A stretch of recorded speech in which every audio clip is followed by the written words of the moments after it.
இன்றைக்கி நம்ம approaches to psychology பார்க்க போகிறோம். பேசிக் சைக்காலஜி 1 ஃபஸ்ட் இயருக்கானது இது, செகண்ட் சாப்டர். அண்ட் உங்களுடைய கமெண்ட்ஸ் வந்து எனக்கு பூஸ்டிங்காக இருக்குது அடுத்த வீடியோ போடுறதுக்கு. ஸோ உங்களுடைய கமெண்ட்ஸும் உங்களுடைய லைக்ஸும் தான் என்னை வந்து வீடியோ போட வைக்குது. ஸோ எதுவாக இருந்தாலும் கமெண்ட்ஸில் சொல்லுங்கள். எப்படி நான் எடுக்கணும், நான் எடுக்கிறது கரெக்டாக இருக்கா, இல்லை இன்னும் எப்படி உங்களுக்கு வந்து புரிகிற மாதிரி சொல்லணும் அப்படின்றத சொன்னீங்கன்னா கண்டிப்பாக ட்ரை பண்ணுறேன். ஸோ இப்போ நம்ம அப்ரோச்சஸ் டு சைக்காலஜி பார்ப்போம். ஆக்சுவலாக நான் நடுவில் எப்படி திங்க் பண்ணேன்னா, அப்படியே படிச்சுட்டு போகலாமா அப்படின்ற மாதிரி நினச்சிருந்தேன். ஆனால் நான் எக்ஸ்பிளைன் பண்ணுறது புரியுது அப்படின்ற மாதிரி கமெண்ட்டில் போட்டிருந்தாங்க. அது நல்லாயிருக்கு, தமிழ் மீடியம் ஸ்டூடெண்ட்ஸ்க்கு வந்து புரிஞ்சுக்கிறது ஈஸியாக இருக்குன்ற மாதிரி கமெண்ட்டில் போட்டிருந்தீங்க. ஸோ அதனால் நான் எக்ஸ்பிளைனே பண்ணிடுறேன். முடிஞ்ச அளவுக்கு எனக்கு என்ன புரியுதோ, எனக்கு என்ன தெரியுதோ அதை மட்டும் எக்ஸ்பிளைன் பண்ணுறேன். So approaches to psychology. In the chapter, this chapter discusses about the approaches to psychology and provides a contemporary, accessible and coherent introduction to the field of psychology from its origins to its present, and shows the contribution of psychology to understanding human behavior and experience. So இது வந்து முழுக்க approaches to psychology பற்றி பேச போகுது. இது இந்த தோன்றிய psychology தோன்றிய காலத்திலேருந்து இன்னி வரைக்கும் என்னெல்லாம் அப்ரோச்சஸ் இருக்கோ அதை பற்றிலாம் பேச போகுது. ஃபீல்ட் ஆஃப் சைக்காலஜி என்ன இருக்கும், அண்ட் அந்த அப்ரோச்சஸ் வந்து என்ன கான்ட்ரிபியூட் பண்ணியிருக்கு ஹியூமன் பிஹேவியரை அண்டர்ஸ்டாண்ட் பண்ணிக்கிறதுக்கும், அதை எக்ஸ்பீரியன்ஸ் பண்ணிக்கும் என்ன கான்ட்ரிபியூட் பண்ணியிருக்குது அப்படின்றத பற்றியும் இந்த அப்ரோச்சஸ் டு சைக்காலஜியில் நம்ம பார்க்க போகிறோம். First, approaches to psychology. There are many different ways of thinking about human behaviour. Psychologists utilized a variety of perspectives when studying how people think, feel and behave. அதாவது human பிஹேவியருக்கு நிறைய different ways of thinking இருக்குது மனிதனுக்கு.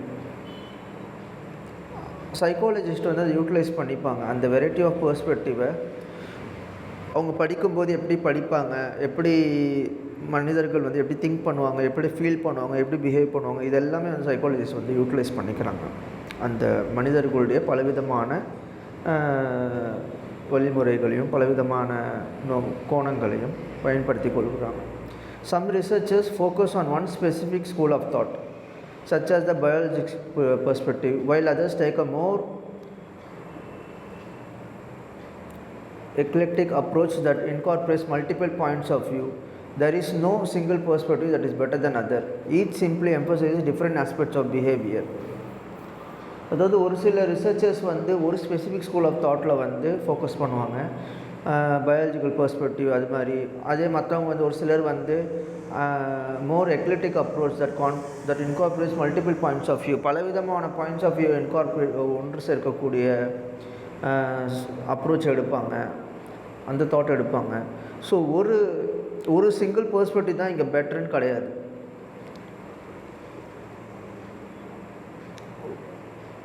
ஒரு single perspective கூட மற்ற perspective தான் இதுதான் better அப்படின்ற மாதிரி எதுவுமே கிடையாது. ஒவ்வொன்றும் ஈச் சிம்பிளி எம்ப்ளாய்ஸ் டிஃப்ரெண்ட். ஒவ்வொன்றும் அதோடைய ஆஸ்பெக்டில் வந்து ஹியூமன் பீயோட ஆஸ்பெக்டை வந்து அது வந்து தெளிவுபடுத்துது.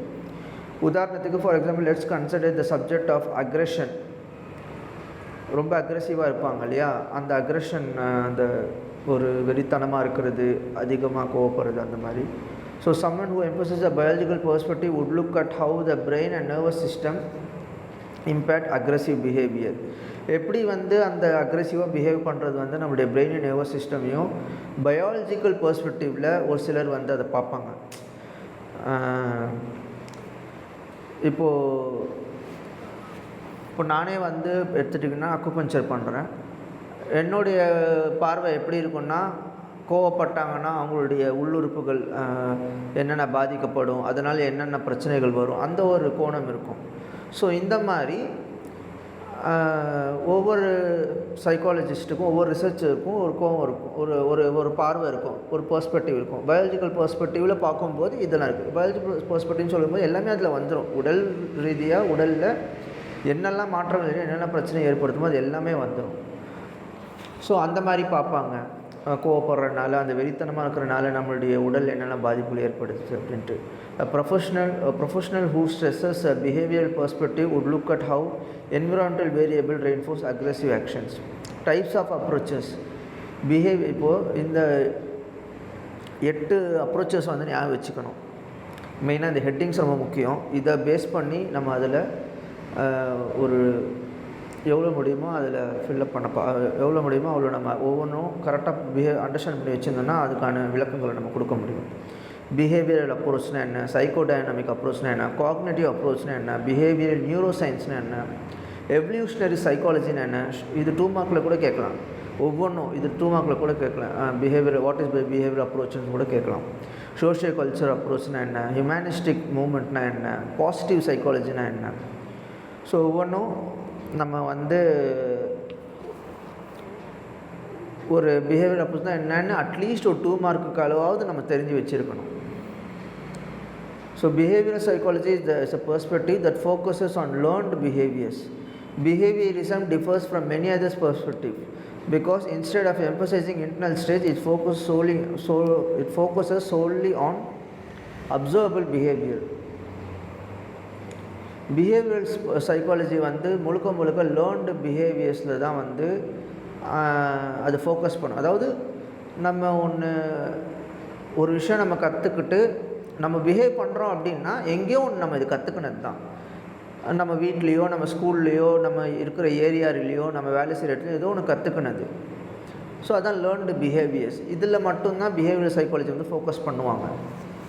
Behaviorism differs from many others' perspectives because instead of emphasizing internal state, it focuses solely on observable behaviors.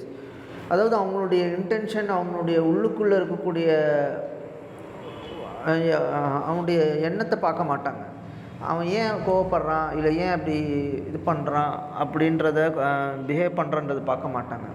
அப்படி பிஹேவ் பண்ணுறான் அவ்வளோதான், அதை மட்டும்தான் பார்ப்பாங்க. வெளி தோற்றத்தை மட்டும்தான் பார்ப்பாங்களே தவிர, வெளியிலேருந்து பார்ப்பாங்களே தவிர உள்ளுக்குள்ளேருந்து ஒருத்தன் கோவப்படுறான் அப்படின்னா அவன் கோவப்படுறது சரியா தப்பா, இவன் கோவப்படுற நியாயமானதை பார்க்க மாட்டாங்க. கோவப்பட்டுட்டான் அவ்வளோதான் அப்படின்ற ஒரு வெளி தோற்றத்தை மட்டும்தான் பார்ப்பாங்க. While the school of thought dominated psychology early in the 12th century, இந்த ஸ்கூல் ஆஃப் தாட் வந்து 20th சென்ச்சுரியில் ஒரு ஆதிக்கமாக இருந்தது. It began to lose it's hold during the 1950s தான் இது வந்து இதோடைய ஆதிக்கம் வந்து மெதுவாக குறைய ஆரம்பிச்சிது. The behavioral perspective is still concerned with how behavior is learned and reinforced. Behavioral principles are often applied in mental health settings. While therapists and counselors use this technique to explain and treat a variety of illness.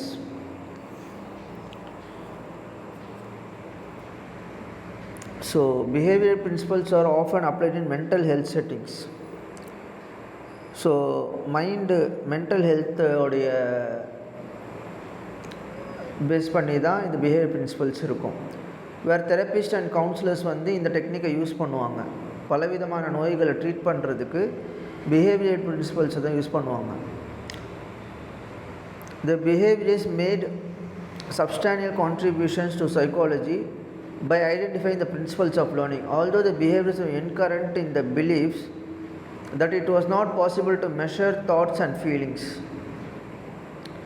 the ideas provided new ideas that help further our understanding regarding the nurture debate as well as the question of free will. The ideas of behaviorism are fundamental to psychology and have been developed to help us better understand the role of prior experiences in a variety of areas of psychology. So, இப்போது அவங்க வந்து வெளி தோற்றத்தை மட்டும்தான் பிஹேவியர்ஸை பார்ப்பாங்கன்னு சொல்லியிருந்தோம் இல்லையா. Although தி behaviours very incorrect இன் த believes. அவங்களுடைய எண்ணங்களில் தவறாக இருக்கலாம், இல்லை சரியாக இருக்கலாம். அது வந்து பிஹேவியர் அப்ரோச்சில் வந்து மெஷர் பண்ண மாட்டாங்க, அதை கணக்கில் எடுத்துக்க மாட்டாங்க. ஆனாலும் the ideas provided new ideas that help further our understanding regarding the nurture debate as well as the question of free will. So the idea of behaviorism are fundamental to psychology and have been developed to help us better understand the role of prior experiences in a variety of areas of psychology. So behavioural approach தான் எல்லாத்துக்கும் எல்லா அப்ரோச்சுக்கும் அடிப்படையான first இருந்த approach வந்து behavioural approach தான்.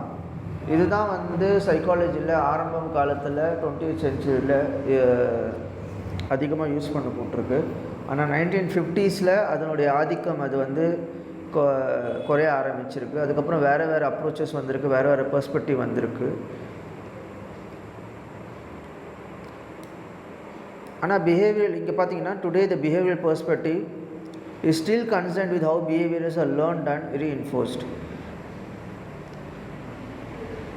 அதாவது அவங்க வந்து அந்த கன்சர்ன் இருக்குது, எப்படி இவங்க வந்து இப்படி பிஹேவ் பண்ணுறாங்க, எங்கே இதை கற்றுக்குறாங்க அப்படின்றத வந்து அவங்க அந்த கன்சர்ன் இருந்திருக்கு.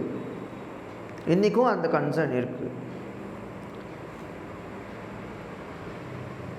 So psychodynamic approach.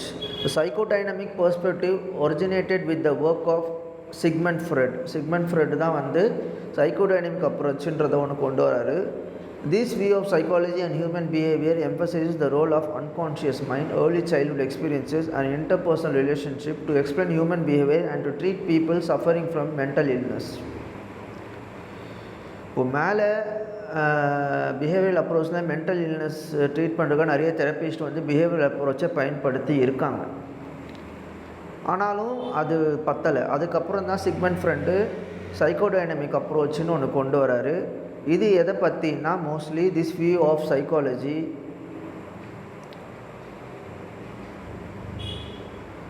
And human behaviour emphasise the role of unconscious mind, early childhood experiences and interpersonal relationship to explain human behavior and to treat.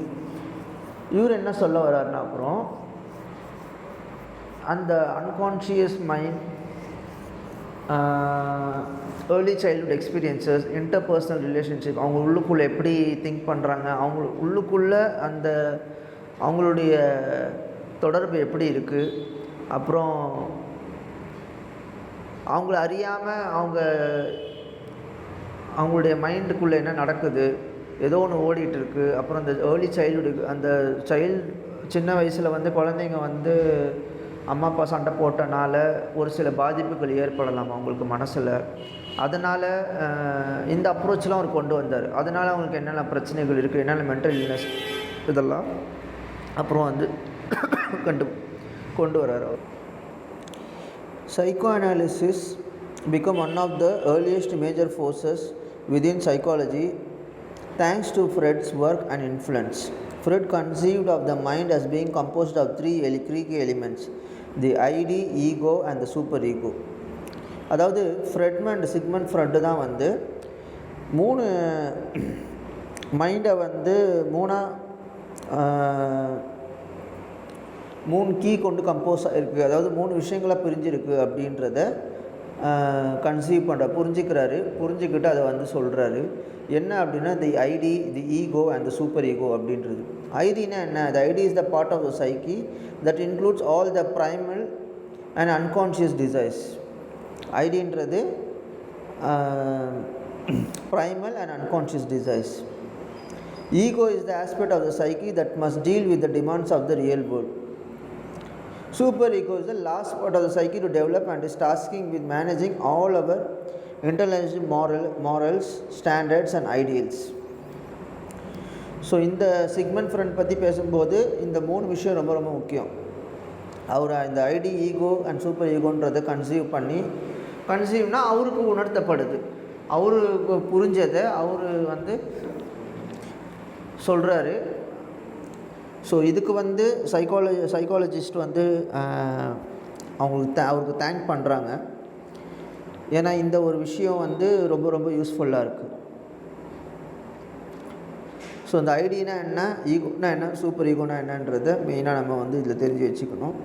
இன்னும் இதில் நீங்கள் யூடியூப்பில் போய் போட்டிங்கன்னா ஐடி, ஈகோ, சூப்பர் ஈகோன்றதை இன்னும் கிளியராக எக்ஸ்பிளைன் பண்ணியிருப்பாங்க யூடியூப்பில் நமக்கு எக்ஸாம்பிளோட. ஸோ அதை பார்த்துக்கோங்க. இதில் மெயினாக இதான் நம்ம எழுத வேண்டியது. அதே மாதிரி cognitive அப்ரோச்சுன்றது as it name implies the cognitive approach deals with mental process. Cognitive அப்படின்னாலே மென்டல் ப்ராசஸ் தான். அவங்க எப்படி திங்க் பண்ணுவாங்க, எப்படி ஒரு ப்ராப்ளமை சால்வ் பண்ணுவாங்க அப்படின்றது தான் காக்னிஷன் அப்படின்றது. So the cognitive approach deals with mental process like memory and problem solving. இதுதான் main. By emphasizing mental process, it places itself in opposition to behaviorism, which largely ignores mental process. அதாவது mental ப்ராசஸை வந்து cognitive approach கவனம் செலுத்துறதுனால ஆட்டோமேட்டிக்காக என்னென்னா இது பிஹேவியரிசம்க்கும் ஆப்போசிட்டாக ஆகிடுது. அதாவது which largely ignores mental process. அதாவது பிஹேவியரிசம் வந்து டோட்டலாக என்னென்னா மென்டல் ப்ராசஸை வந்து இக்னோர் பண்ணும். ஸோ டோட்டலி பிஹேவியரிசம் ஆப்போசிட் தான் காக்னிட்டிவ் அப்ரோச் அப்படின்றது. ஸோ அதுதான் சொல்லப்படுறது. It places it self in opposition to behaviourism. எது காக்னிட்டிவ் அப்ரோச் வந்து தன்னைத்தானே பிஹேவியரிசம்க்கு ஆப்போசிட்டாக ஆகிடுது. ஏன்னா அது பிஹேவியர்ஸ் வந்து டோட்டலாக வெளி தோற்றத்தை மட்டும்தான் பார்க்கும், வெளில எப்படி பிஹேவ் பண்ணுறோன்றது தான் பார்க்கும். காக்னிட்டிவ் அப்ரோச்ன்றது மென்டல் ப்ராசஸ் மீது கவனத்தை செலுத்தும். So which largely ignores mental process So cognitive approach largely includes mental processes. During the 1960s, a new perspective known as cognitive psychology. 1960s தான் இது வருது. அதாவது 1950s நமக்கு சைக்கோடைனமிக் அப்ரோச் வருது. 20th century பார்த்தீங்கன்னா நமக்கு பிஹேவியரல் அப்ரோச் இருக்குது.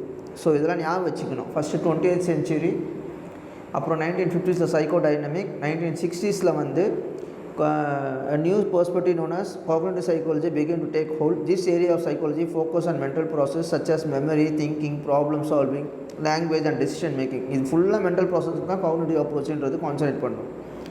Influenced by psychology such as Jean Piaget and Albert Bandura, this perspective has grown tremendously in recent decades.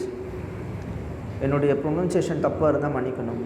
In the mid 20th century, three main influences arose that would inspire and shape cognitive psychology as a formal school of thought.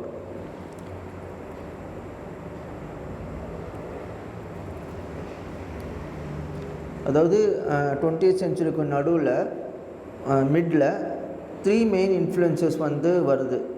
அதாவது cognitive சைக்காலஜியை inspire பண்ணி ஒரு school of தாட்டாக shape பண்ணுது. அதான் 1950s psychodynamic வருது. அப்புறமா 1960s வந்து cognitive approach வருது. With the development of new welfare technology during WW2, the need for a greater understanding of human performance came to prominence. Problems such as how to best train soldiers to use new technology and how to deal with matters of attention while under duress became areas of need for military personnel. Behaviorism provided little if any insight into these matters, and it was the work of Donald Broadbent integrating concepts from human performance research and the recently developed information theory that forged the way in this area. Developments in computer science would lead to parallel being drawn between human thought and computational function of computers, opening entirely new areas of psychological thought. Actually இது வரைக்கும் cognitive approach எனக்கு தெரிஞ்சு அது வரைக்கும் நீங்கள் understand பண்ணிக்கிட்டால் போதுமானது.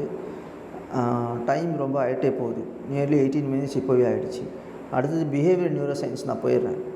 Behaviour neuroscience is a scientific discipline emerged from a variety of scientific and philosophical traditions இந்த 18th and 19th centuries. இது வந்து 18th and 19th centuries இருக்கக்கூடிய ஒரு சயின்டிஃபிக் டிசிப்ளின், ஒரு approach. In philosophy, people like René Descartes proposed physical models to explain animal and human behavior. Descartes, for example, suggested that the pineal gland, a midline unpaired structure in the brain of many organisms, was the point of contact between mind and body. Descartes also elaborated on a theory in which the neuretics of bodily fluids could explain reflexes and other motor behavior. Bodily experiences, therefore, and more particularly brain experience, must take a place among those conditions of the mental life of which psychology need take account. The spiritualities and association must both be cerebralist, to the extent at least of admitting that certain peculiarities in the way of working of the own favorite principles are explicable only by the fact that the brain laws are a co-determinant of the relation.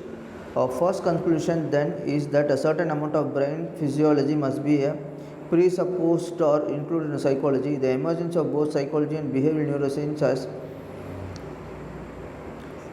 legitimate sciences can be traced from the emergence of physiology from anatomy, particularly neuroanatomy. Physiologists conducted experiments on living organisms, a practice that was distrusted by the dominant anatomists of the 18th and 19th centuries. So இது போயிட்டே இருக்குது. மெயினாக வந்து behaviour neuro science வந்து எப்போ வருதுன்னா 18th and 19th century emerge ஆகுது as a scientific discipline from a variety of scientific and philosophical traditions. In philosophy, people like Rene Descartes proposed physical models to explain animal and human behavior. அதாவது Descartes, for example, suggested that the pineal gland and midline unpaired structure in the brain of many organisms was the point of contact between mind and human body. Mind and body. அதாவது animal and human பிஹேவியரை வந்து மாடல்ஸாக explain பண்ணுறாங்க.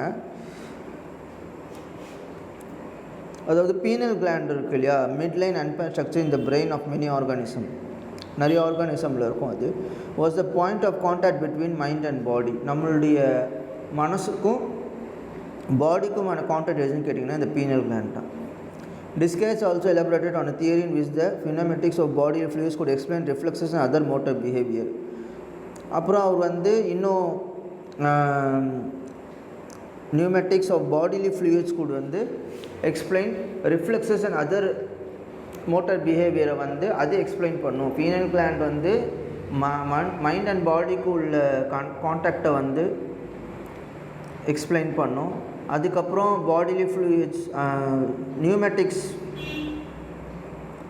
With pneumatics of bodily fluids கூட bodily fluids இருக்கக்கூடிய நியூமேட்டிக்ஸ்ன்றது reflexes and other motor பிஹேவியரை வந்து எக்ஸ்பிளைன் பண்ணும் அப்படின்றத அவர் எலாபரேட் பண்ணார்.